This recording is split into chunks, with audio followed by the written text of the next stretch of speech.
Hai semua sob, balik lagi dengan Wira di NYD Bali Channel. Kali ini gue akan membahas mengenai daftar film apa saja yang pernah direkam ataupun terinspirasi dari Bali versi NYD Bali Channel tentunya. Sebelum kita mulai filmnya, selalu gue ingatkan untuk subscribe dan support channel ini dengan like serta share ke teman-teman kalian. Ya udah, langsung aja kita bumper dulu sebelum lanjut ke ulasannya.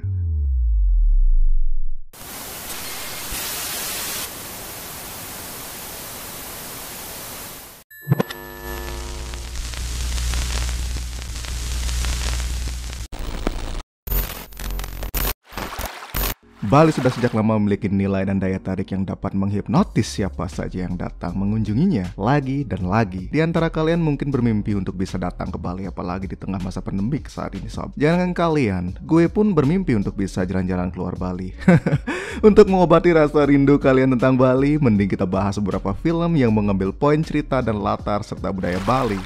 Di urutan pertama kita ada film Legong Dance of the Virgin. Ini merupakan film bisu yang dibuat dengan menggunakan teknik pewarnaan 3 warna pada filmnya. Film ini dibuat oleh rumah produksi The World Picture Corporation dan didistribusikan secara worldwide oleh Paramount Picture International. NYD Bali Channel sudah pernah membuat review dan ulasan film Legong Dance of the Virgin ini. Dan nonton belum? Jika belum, langsung saja klik tautan pada pojok kanan atas layar kalian. Tayang pada tahun 1935, film ini berkisah tentang kisah cinta gadis Bali yang bernama Putu. Putu merupakan seorang penari legong yang baru saja merasakan rasanya jatuh cinta pada seorang pria pada pandangan pertama. Pria tersebut kita sebut saja namanya Nyoman, yang merupakan seorang penabuh gamelan Bali. Namun sayangnya kisah cinta mereka berakhir tragis sob, dikarenakan Nyoman mengkhianati cintanya pada Putu dan lebih memilih adiknya. Apakah ini ciri-ciri pria ghosting? Bangsat juga si Nyoman. Bangsat kau, mulut Anda kotor. Film ini kita bisa melihat bagaimana kehidupan masyarakat Bali pada tahun 1930-an, di mana para wanita masih berpenampilan sangat natural. Natural. Kalian juga bisa melihat bagaimana aktivitas sosial, religi, dan ekonomi masyarakat Bali kala itu. Walau masuk kategori film bisu, film Legong Dance of the Virgin tidaklah terlalu membosankan. Gue secara pribadi menyarankan kalian untuk menonton film ini jika ada waktu luang tentunya. Langsung aja search di beberapa media online platform yang terkait. Namun jika kalian tidak punya waktu banyak sob, gue udah ada buat reviewnya kok, kalian tonton aja langsung. Di urutan kedua kita ada film horor sob. Film ini berjudul Mystic atau Leak. Ini merupakan film horor buatan Indonesia yang tayang pada tahun 1981. Disutradarai oleh Cut Jalil, film ini dibuat berdasarkan novel Leak Ngakak pada tahun 1978 yang ditulis oleh novelis Bali bernama Putra Made. Judul internasional film ini adalah Mystic in Bali, atau lebih dikenal dengan nama Balinese Mystic di negara tetangga kita, Australia. Tentunya karena berjudul Leak, tema film tentu saja berasal dari mitos Leak yang populer di Bali sob. Kalau Leak ini mah bukan hanya mitos kali, Bambang, udah pandemik tepatnya. Saat dirilis, film ini sempat dilarang beredar di Indonesia, tetapi versi bajakannya tetap saja bisa beredar sob melalui VHS. Waduh, apa itu VHS? Bagi kalian yang belum tahu apa itu VHS namun lebih familiar dengan VCS, bangsat juga kalian. VHS merupakan video home system yang berbentuk seperti record tape. Nah, kayak gini sob bentuknya, kayak gambar ini. Kayak artefak bukan? Artefak purbakala. Gue sendiri nggak tahu apa tuh VHS, tapi kalau disederhanakan mungkin kayak Blu-ray kali ya. Oke, lanjut. Film ini pertama kali dirilis secara internasional dalam format DVD oleh Mondo Macabro, salah satu perusahaan distributor film dari Britania Raya. Versi tersebut dirilis pada tahun 2003, yang kini sudah tidak beredar lagi. Mondo Macabro kemudian merilis ulang edisi baru film ini pada tahun 2007 yang merupakan versi transfer definisi tinggi alias HD, lengkap dengan negatif dari film aslinya dan dialog yang dialihbahasakan ke dalam bahasa Inggris. Apakah kalian tertarik untuk menontonnya? Lanjut di urutan ketiga ada film Long Road to Heaven, berkisah tentang tragedi bom Bali 1 yang terjadi pada tahun 2002 silam. Film ini kemudian dirilis tahun 2007, disutradarai oleh Eni Sansinaro dengan pemeran yakni Riley Hill, Mira Fox, Alex Komang, Surya Saputra, dan beberapa pemain pembantu lainnya. Film ini mengangkat peristiwa tragedi bom Bali 1 dengan menampilkan berbagai sudut pandang dalam ceritanya. Sudut pandang pertama di mana Hannah Cottrell yang diperankan oleh Mira Fox yang merupakan warga negara Amerika Serikat tinggal di Bali ketika bom meledak. Di tengah-tengah kekacauan, ia bertemu dengan Haji Ismail yang diperankan oleh Joshua Pendelaki, merupakan seorang laki-laki Muslimi warga Bali yang bersama-sama menjadi sukarelawan. Kemudian ada juga kisah dari sudut pandang Liz Thompson yang diperankan oleh Riley Hill. Dia merupakan seorang wartawan dari Australia, kemudian datang ke Bali 7 bulan setelah pengeboman. Dia kemudian dipertemukan dengan Wayan Dia yang diperankan oleh Alex Komang. Wayan merupakan seorang supir taksi asli Bali yang semula sangat tertutup terhadap Liz. Namun akhirnya Wayan bercerita tentang adiknya yang menjadi korban dalam tragedi tersebut.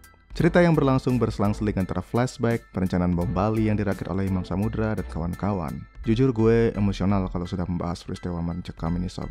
Karena saat itu gue baru saja melek teknologi dan baru tahu cara menonton televisi. Namun sudah ditontonkan dengan tayangan Gaur di stasiun TV lokal. Ya, mau siapapun yang melakukan peristiwa bangsat ini, sudahlah sampai sana aja, jangan diperpanjang. Mungkin itu pelajaran buat kita agar... Aduh, kok jadi galau gini sob, aduh.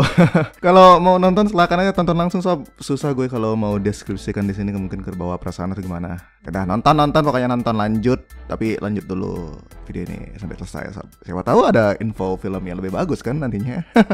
Oke dah, lanjut. Oke, kita lanjut ke urutan film selanjutnya.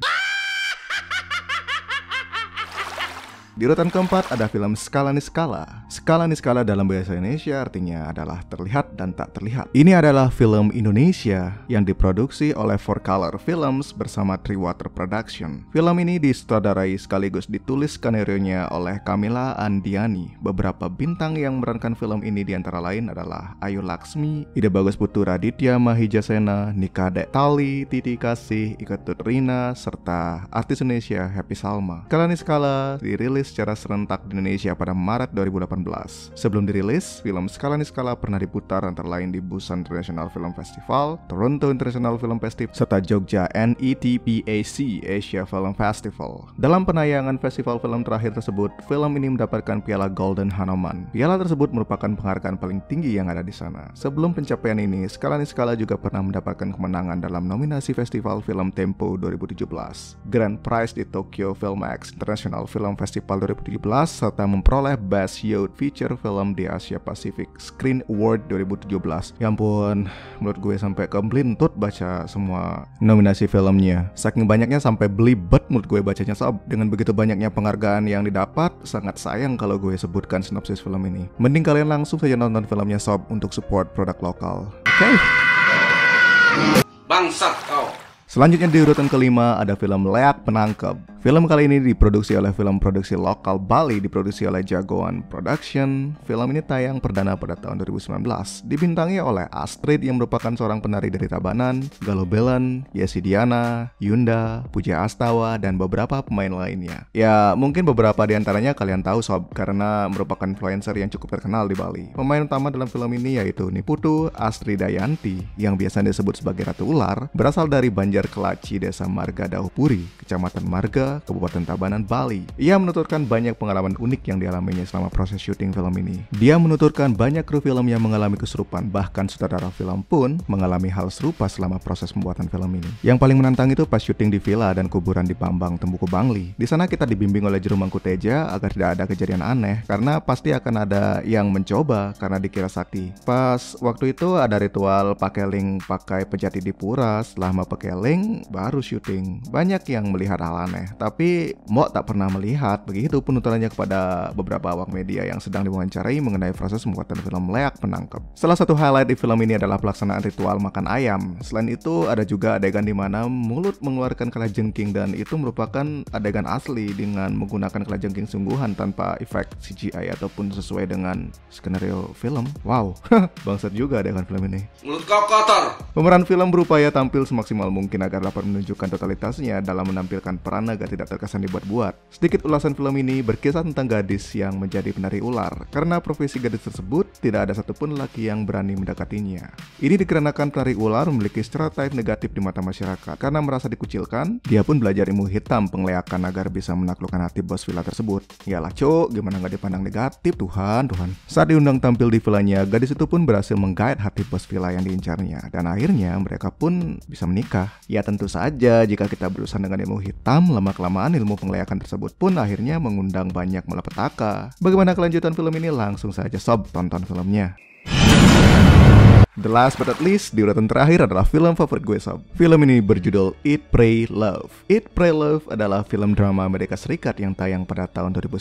Film ini diangkat berdasarkan novel Eat, Pray, Love karya Elizabeth Gilbert. Kemudian diadaptasi menjadi sebuah film. Proses syuting dimulai pada Agustus 2019 dengan mengambil lokasi syuting di beberapa negara yaitu New York, Napoli di Italia, Pataudi di India, dan tentunya Bali di Indonesia. Plot cerita berfokus pada perjalanan asmara Elizabeth Gilbert yang dimainkan oleh artis papan atas Julia Roberts. Ringkas cerita, setelah perkawinannya gagal karena tidak dapat hamil, Elizabeth Gilbert kemudian memutuskan untuk bercerai dengan suaminya, Stephen. Gilbert merasa begitu frustasi sehingga ia ingin minggat ke luar negeri, kemudian memulai kisah perjalanannya seperti judul novel, di mana ia menemukan kenikmatan dengan kuliner di Italia, kemudian dilanjutkan dengan perjalanan rohani ke India, hingga akhirnya perjalanannya terhenti dengan pertemuannya dengan cinta sejatinya di Pulau Bali. Film ini dipenuhi dengan berbagai adegan romantis dan inspiratif. Jika kalian ingin nonton filmnya dengan tujuan mencari adegan panas, kerja bangsat, mesum aja kalian. Eat, Pray, Love merupakan salah satu dari sekian banyak referensi karya seni yang menjadi role model bagi para wisatawan untuk datang mengunjungi Bali. Semoga kalian yang sudah menonton film ini juga dapat membuka rasa rindu kalian untuk datang kembali bersantai menghilangkan penat dengan sentuhan alam budaya hingga nightlife-nya Bali. Jangan lupa dimanapun Anda traveling, selalu support para pekerja jasa hospitality lokal agar perekonomian mereka yang bertumpu pada pariwisata dapat bangkit dan kembali seperti sedia kala. Dan yang terpenting adalah hormati budaya lokal, soal jangan jorok dan nakal, jorok, hidup lagi kalian. Kurang lebih begitulah beberapa referensi film yang dapat kalian jadikan wishlist untuk menikmati waktu senja saat weekend sambil menikmati segelas arak Bali campur kopi. Hei, asu, teh, ngeteh asu, anjing. Sekian ulasan yang dapat gue bawakan sob. Jika kalian ada kritik dan saran, silahkan lanjutkan baku hantam di kolom komentar bersama Bleacher ini. Jangan lupa untuk like, share, dan subscribe channel ini karena subscribe itu gratis sob. Seperti biasa sob, tinggal padamkan tombol merah dan loncengnya. Kalian sudah ikut support gue untuk membuat video-video ke depannya. Kita akhiri videonya sampai di sini sob. Jangan lupa untuk sehat dan selalu bahagia sob. We're out and see you on the next video.